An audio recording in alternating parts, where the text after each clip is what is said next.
Hello everyone, welcome to this session. In earlier session, we have discussed regarding the various water disinfection techniques. Today, in this session, we are also discussing water disinfection techniques, but which are used for a specific purpose or which are a special techniques which are adopted at the necessary situation. Now, water disinfection, as we have seen, it is a method to get rid of all bacteria, protozoas, viruses which are present in the water. Now, in earlier session, mostly we have seen what methods are adopted for the water disinfection, and we have discussed chlorination as a water disinfection method which is mostly adopted in the water treatment plants. In this session, we are going to study regarding the various special treatments which can be adopted in a required situation. Before that, also we will try to cover the various methods or various units which are provided earlier to disinfection method. So, if you see the water quality standards which are expected as a drinking water standard, so what we expect as a drinking water standard as a at our home, so it should be clear or odorless, it should be pleasant to taste, it should be perfectly cooled, it should be free from the disease producing bacteria. So you can say this point number 4 is very important. What we expect there, it should be free from the any disease producing bacteria. Now again, while doing this, so this is nothing but it is called as a sterilization of water, or it is also called as a disinfection of water. So while doing this, so if you are using any mechanism or using any methodology for this, so earlier 3 points also will have to take care of. So if you are providing any such material or any chemical you are using for that purpose, so it should not disturb the first 3 points, right?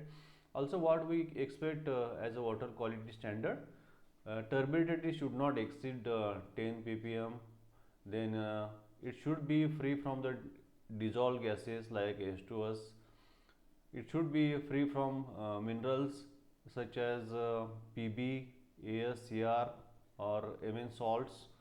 pH should be in the range of 7 to 7.5. Chloride and sulfate content should be less than 250 ppm. Fluoride content, that should be less than 1.5 ppm. Total dissolved solids should not exceed more than 500 ppm. But again, these parameters also revised in the edition, or you can say the revised edition of the IS code, which was revised in the 2012, right? But what is the important to note down here? We want a better quality of water at our home which is free from the disease producing bacteria. Now, if you again have the glance on the various treatments which are provided to the water, so this is our area of discussion today. But before that, what we are doing, we are providing the screening to the water, carrying out the sedimentation, coagulation, filtration. This we have seen earlier. And disinfection methods also we have studied in case of especially we have discussed chlorination method. So the screening that you have known, just I will like to repeat this. The removal of floating matter through the screens by providing the various screens. Then we provide the sedimentation. So in the due course we can also provide the aeration there. The process of allowing water to stand undisturbed for some time in order to facilitate settling down the co-suspended particles under the action of gravity, it is termed as a sedimentation. It removes approximately 70 to 75% of impurities.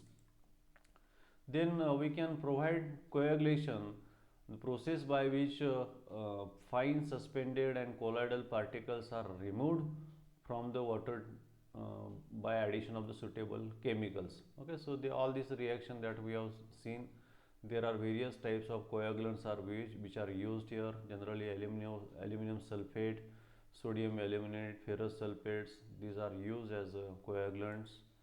Then filtration, in the filtration we have seen all types of filters, okay, including, so generally whenever in a treatment plant, generally gravity type filters or the slow sand filters are used, or pressure sand types of filters, pressure sand filters are used. But we have seen all the filters, that multimedia filters, dual media filters.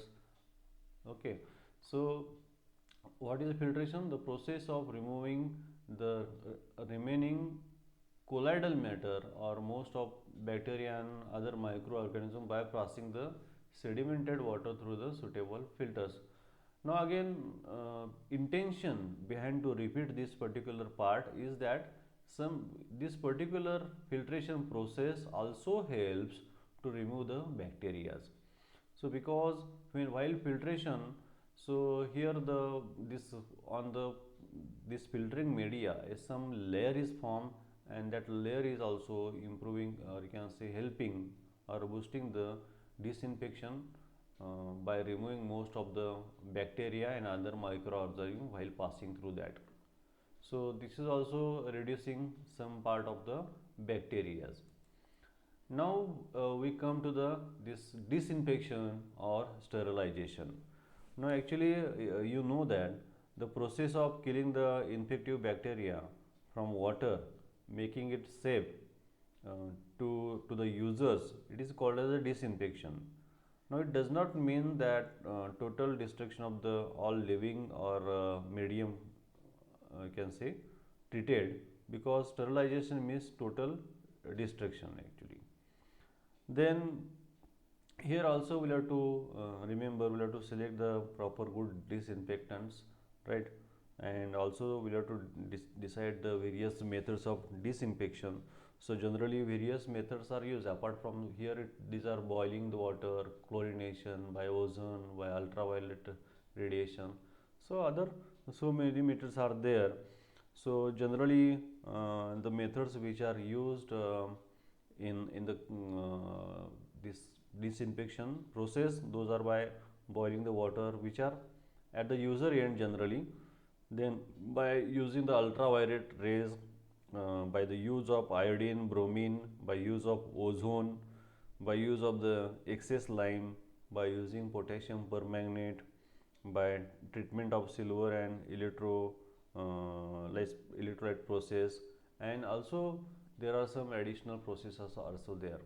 So today also we are going to discuss regarding the also softening of water. Also we are discussing regarding the softening process as well, right? So how the water can be softened by using the various methods. Now first method here discuss regarding the boiling the water, that we have seen as well. Then the water can be disinfected by boiling for 15 to 20 minutes. Now by boiling the water, all the disease causing bacteria are killed, and water becomes safe for use. This process can only kill the existing germs, but does not provide any protection against the future possible contamination. This method is costly and can be used only individually in case of the, you can say, at households, right? So you can see here the limitations are given. Expensive for the municipal supply, we cannot provide it for the municipal supply. Taste of the water changes. Large quantity of fuel is required for the boiling purpose. Kill pathogenic bacteria during boiling, but does not protect the water against in future infection. Okay, chlorination we have seen in detail. So I will not go here in much detail, because the chlorine is used as a gas, as a lot of concentrated aqueous solution. Then also the bleaching powder that can be used. Now that hypochlorous acid is formed, which kills the enzyme, which is essential for the metabolic process of the microorganism present in the water. Okay, but Again, in this also some drawbacks are there, so that this we have seen earlier, right? Also you can provide use the chloramines there, but advantage of this method is it gives a good taste to the water, does not produce bad smell in the water, removes irritating smell due to excess of chlorine, provide a greater lasting effect that chlorine has, remember. Then also we have seen the super chlorination as well, addition of the excess amount of chlorination for disinfection of water and removed by the treating the calculated uh, amount of NH3. Also we have seen regarding the breakpoint chlorination. Breakpoint chlorination refers to addition of chlorine to the water in amount of sufficient to kill the microorganisms, to completely destroy organic matter by oxidation, oxidation of free ammonia if present, and to leave behind some free chlorine to continue the disinfection action during storage against further contamination by disease causing bacteria. Now this graph also we have seen where the how the breakpoint chlorination is seen here. So this is plotted against the volume of applied chlorine dose in milligram per liter, and on the y-axis or vertical axis residual chlorine is there, which is protecting the water. Now this plot of dosage of chlorine against the residual chlorine gives a curve. Okay, so you can see this particular phase in the first phase where the chlorine consumed in killing the microorganism. So from this point onwards, okay, it is impure water, and you can see, so earlier the curve was also shown for the distilled water here. Now further what happens when the chlorine is used in oxidizing the organic matter and reaction with the ammonia, you can say, right? So here there is a you can say declining part is of the curve is there, and again this free residual chlorine can be observed after the break point. Okay, so addition of these two particular parts, chlorine used for the oxidizing organic matter and chlorine used for the consuming the killing the bacterium, so it is called as a combined chlorine. Okay, now then further we have seen this method as well by providing the ozonation, right? So by providing the using the ozone, this process is called as ozonation, and advantages it removes the color, odor, and taste of water simultaneously. It does not produce any residue. Excess dose is not harmful because it is unstable and decomposes into oxygen. Then ultraviolet radiation that can be used, exposed to the ultraviolet, water is exposed to ultraviolet rays from electric mercury vapor lamp immersed in water. So advantages: no chemical is required, no bad effect during treatment, produce no odor in water, takes very small time but very expensive. Now further part that we are going to discuss regarding the removing, or you can say removing the dissolved salts from the water. Okay, after disinfection the softening of water is also necessary. So there are various methods are there, and generally the most which are used in the practice, those are reverse osmosis and the electrodialysis. Now any process that removes dissolved salts, particularly uh, NaCl from the water, on the basis of this salinity of water is graded as follows: the fresh water, the salinity less than 1000 milligram per liter; brackish water, salinity 1000 to 35,000 milligram per liter; and seawater, which salinity is greater than 35,000 milligram per liter. Now technologies, as I told that many technologies are available, even ion exchange is also there. Now we will discuss regarding the reverse osmosis process. So in the reverse osmosis process, the principle used is to flow of the solvent from a dilute solution to a more concentrated solution through semi-permeable membrane under the applied pressure. So you can see here a salt water is there and this membrane is provided, a semi permeable membrane is there, so that a pressure is applied here and the fresh water can be applied and the salts are removed. So this process is called as a reverse osmosis. Sea water is taken in a chamber, or any saline water which is taken in a chamber separated by a cellulose acetate membrane. A pressure of about 15 to 40 kgs per centimeter square is applied on the sea water side in order to force the pure water alone present in it through the semi permeable membrane, leaving behind all the dissolved salt. Okay, not hard and fast. There always the sea water is used. Any saline water where the, or you can say where the water, where the salts are present in the more amount, that can be used. Okay, so membranes are generally, you can see this polymethac acrylate and the polyamide polymers are used as this semi permeable membranes. What are the advantages? Process removes ionic, non-ionic as well as colloidal impurities. The resultant water may be used for high pressure boiler, very low capital and operating cost, therefore suitable for converting sea water into a drinkable water. So this method is having many advantages, and this selection of this particular semi permeable membrane, that is the important task in this. Then we will discuss the next method as the electrodialysis. Now in the electrodialysis method, the ions forming the salts are uh, pulled out of the salt water by the electrodialysis process. The power required to pull out the ions directly depends upon on the salinity of the water. More the salinity, more the power will be required. Such units are available in small sizes and more suitable for domestic purposes. And as it is known fact that the saline water, the H2O molecules are bonded together with the sodium and chlorine ions.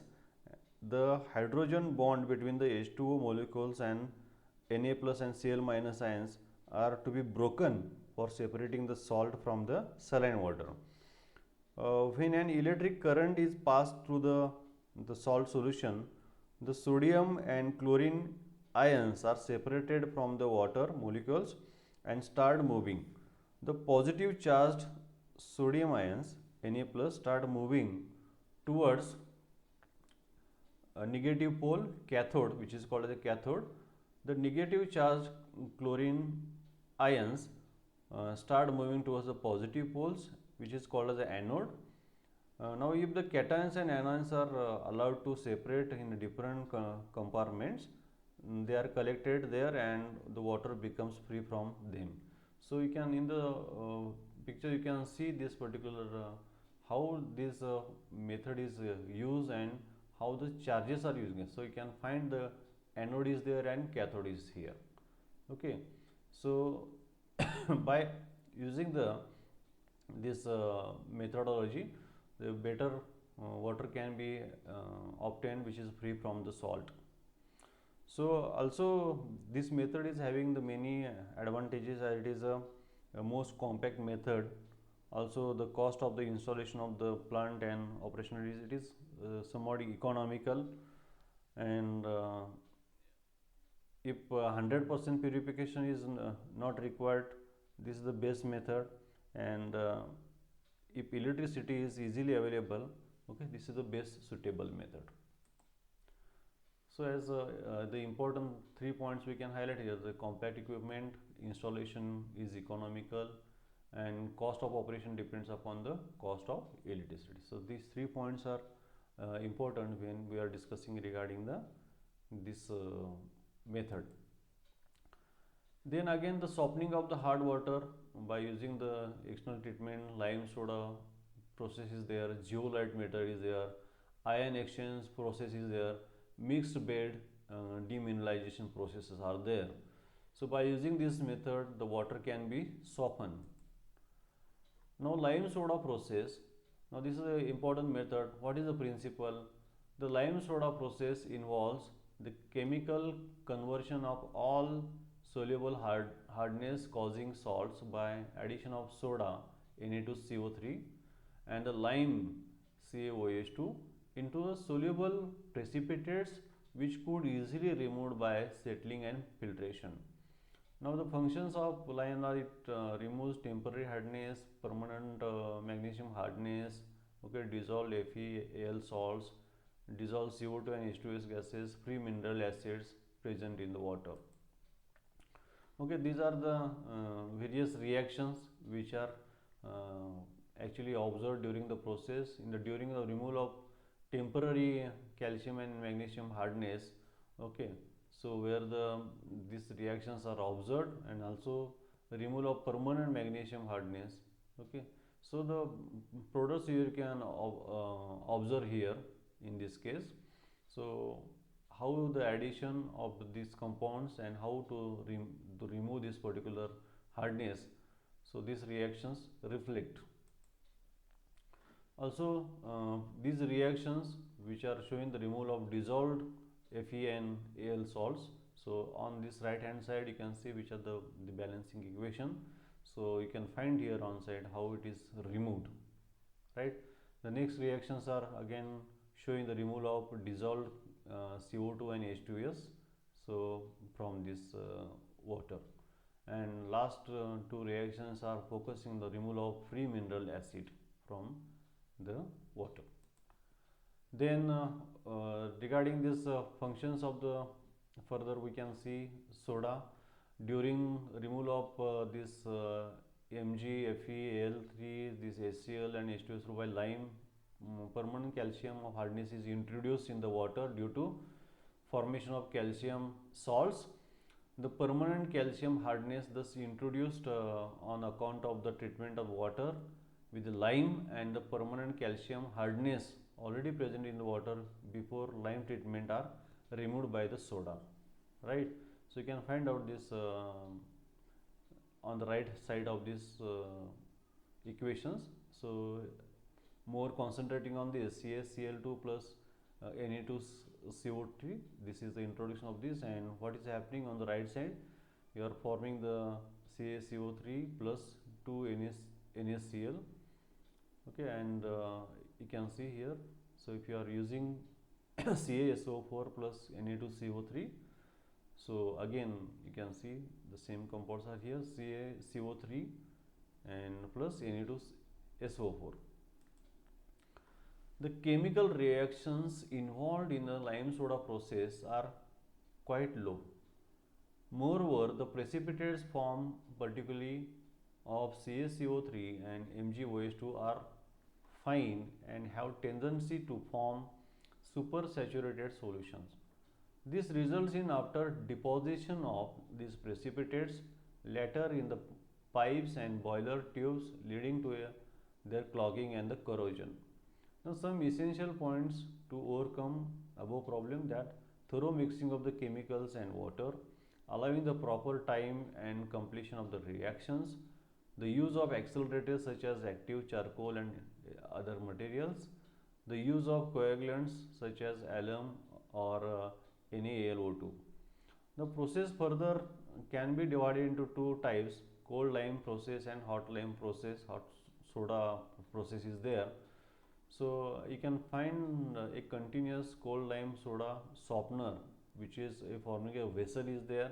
At the center you can find the stirrer is provided, a proper mixing of there, and where the chemicals soda and lime coagulants are fed is provided here, and this is thoroughly mixed, and sedimented sludge that CaCO3 and MgOH2 is removed from this side, and the softened water which is taken from this point. So you can see this is the introducing part of this, and from this bottom the salts are removed. Then in continuous hot lime soda process, where the hot water feed is there instead of this cold water, and this superheated steam is also can be introduced, and the reaction takes place here, right? So here we have to provide the chemical feeds, lime and soda at this particular point. So this is again a better treatment, but here we'll have to use the hot water, okay, and this total, in spite of this sludge outlet is provided here, and the precipitated part, or you can say salts, are removed. In spite of that, we can also provide a filtration process here for the water which is softened again, so that any again salts are present which can be removed and a filtered soft water can be obtained. So this is the additional advantages of the hot lime soda process. So what are the advantages? It is economical. Hot lime soda process is much faster than the cold lime soda process. During this process, pH value of water is increased, hence the corrosion of pipe is reduced. Besides the removal of hardness, the quality of minerals in the water is reduced. Due to alkaline nature of water, amount of pathogenic bacteria in water are also removed, requires less amount of coagulants. What are the disadvantages? The softened water is not completely free from hardness. Generally 15 to 30 ppm of hardness still remains. Disposal of large amount of sludge is problem. Careful operation and skilled supervision is required for efficient treatment of water. Now again we'll see the differences between the cold and hot lime processes. Now in the cold lime soda process and hot lime soda process, it is done at the room temperature 25 to 30 degrees Celsius. It is done at hot lime soda process, it is done at the elevated temperature 94 to 100 degrees Celsius. It is a slow process, it is a rapid process. The use of coagulant is must, coagulants are not necessary. Filtration is not easy. Filtration is easy as the viscosity of water becomes low at the elevated temperature. Softened water has residual hardness around 60 ppm. Softened water has residual hardness of 15 to 30 ppm, which is less. Dissolved gases are not removed. Dissolved gases such as CO2 are removed to some extent, and low softening capacity, high softening capacity in case of hot lime soda process. Now we will move to the zeolite process.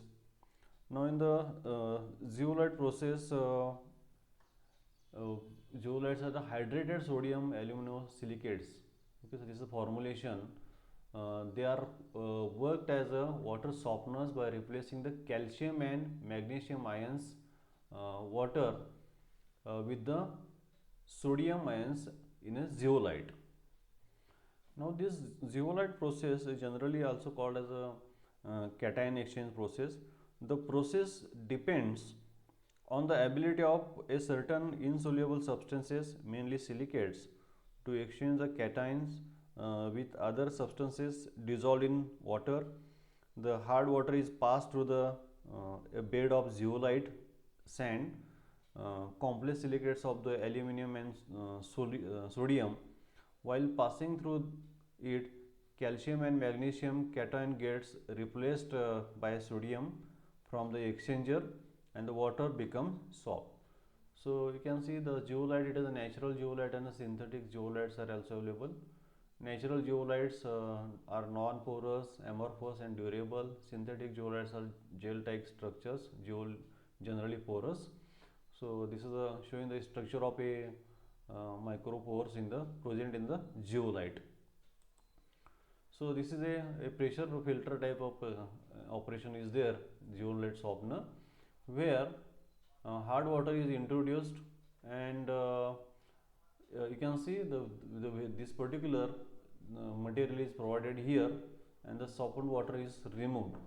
Okay, so the sodium from the zeolite and zeolite sand goes getting exhausted, and after some time it cannot remove the hardness of water. In such cases, again what is done? The reactions are irreversible, and the zeolite can be recharged by passing through it in a solution of a common salt. The, the permittant process or the zeolite or the base exchange process can be easily followed by the chemical reaction of this anionic component of the exchanger, right. So this particular zeolite unit, or you can say it is called as a zeolite softener. It is a similar to a pressure filter. In this unit, the zeolite is provided in a place of filtering media of sand and gravel. The hard water is allowed to pass through this zeolite process, which enters from the top and evenly distributed over the bed of that zeolite, which is present here, right. And after passing through the zeolite, the treated water is collected at bottom as shown here, the softened water. And when sufficient quantity of water has been treated, the calcium and magnesium has been replaced the sodium of zeolite, and it is because of continuous passing of the water through this, what will happen, this zeolite bed will get exhausted and we'll have to regenerate that, right. So it is regenerated by passing the solution of 10% common salt through it, and the excess brine solution retained by the zeolite after treatment of this is removed again by the washing it with the good water. So again the process can be started. So in this process, hard water is allowed to pass through a bed of zeolite at a specified rate. Then the sodium ion present in the zeolite bed continuously replace the calcium and magnesium ion present in the water, and hence water becomes soft. Okay, so these are the reactions which are seen. Regeneration, as I told, when the zeolite bed becomes exhausted, it requires regeneration, and this is achieved by the passing 10% of NaCl solution through this, right. What are the advantages? Almost complete removal of hardness up to 10 ppm. It is compact, requires only less time for the softening. No sludge formation since no precipitate is formed. It can work under the pressure also. What are the disadvantages? More sodium salt concentration is softened water. Turbidity containing water cannot be used. Process exchange only calcium and magnesium ions but cannot exchange bicarbonates or carbonate ions, which are so cannot be used in the boilers. If Fe and Mn are present in water in large quantities, they form respective zeolites, and so zeolite cannot be regenerated. Water consisting of high alkalinity and or acidity cannot be used because zeolite is decomposed. Now to overcome this, the next method is invented, which is ion exchange method. Ion exchange resins are insoluble cross-linked long chains organic polymers having a microporous structure where acidic or basic functional groups attached to the chain are responsible for ion exchange capacity. Cation exchange resins contain acidic functional groups like this COOH, this SO3H, etc., while anionic exchange resins contain basic functional groups like OH and NH2, etc. So you can see there are two types of resins are there. Now if you ask me what is the resin, now generally the liquid resin may be present, or granular small grains are there. In the form of those grains, the resins can be used. So it is used in that particular unit, and the water is passed through that, right. Now the multimedia resin units are also used, where the cationic resin and anionic resins are also present. So it is called the dual system. So you can see the structure of the cationic exchange resin. It is a strongly acidic sulfonated polystyrene cationic exchange resin, and here on you can see the anionic resin, which is a quaternary ammonium anion exchange resin. So depending upon what salts you want to remove, based on that this either cationic exchange or anionic exchange reagents are used. But most of the demineralization plants are where the ion exchange method is used, where the both the exchange reagents are used. Now the hard water is allowed to pass through the cation exchange column to remove all cations like Ca2, Mg2, etc. So these are the various reactions observed there. Afterwards, the water is allowed to pass through the anion exchange resin column to remove the anions like SO4, Cl, etc. So you can see, so initially this Ca2, Mg2 were removed, and further water is passed through the anion exchange. So here important to note down that the cation exchange process is followed by the anion exchange process.